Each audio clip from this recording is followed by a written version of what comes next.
maɗauki wansa kuri na ya kai mai ya wuri sabon sarki.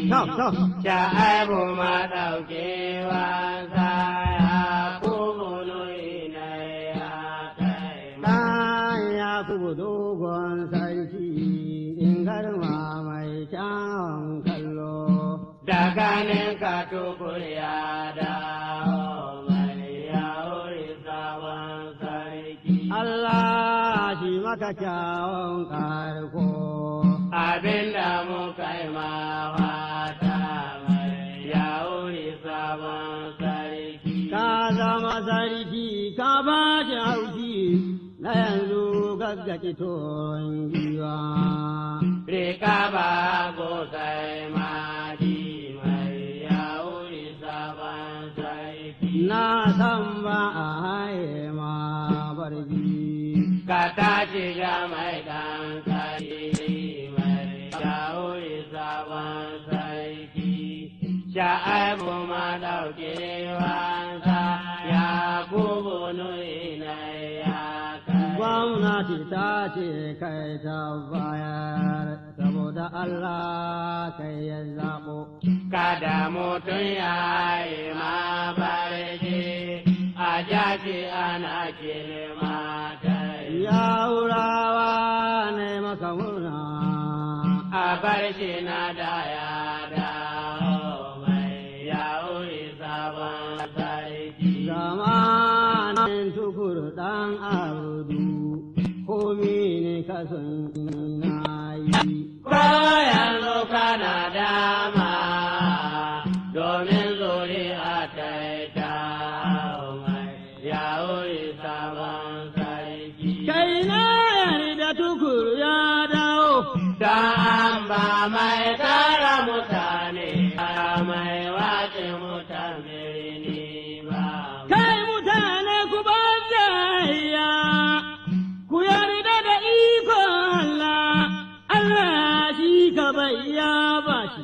Ku zo ku roba mai baya akwai gabana nan kuma ba duka za a game sarki ba. Wane shi ba ɗan sarki ba, amma da kai na yayi kora.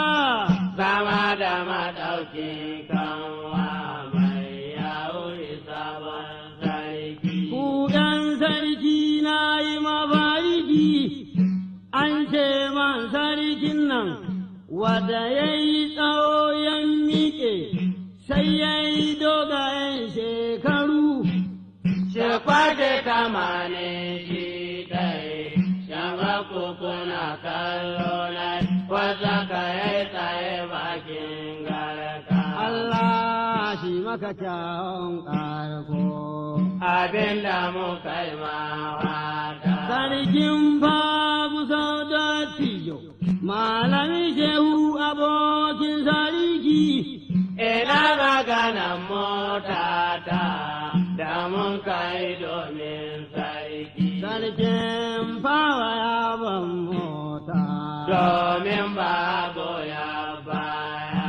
Garkuwan sarki ya kyauta domin bago ya baya. Sardaunan sarki ya kyauta domin bago ya baya. Baba Galadi ma ya kyauta domin bago ya baya. Uban daki ban rena ba domin bago ya baya. Maka kusa ne ya gode mai domin bago ya baya.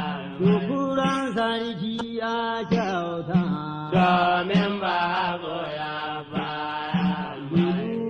Mamman ya kyauta domin bago ya baya. Sarkin fawa na gode mai domin bago ya baya.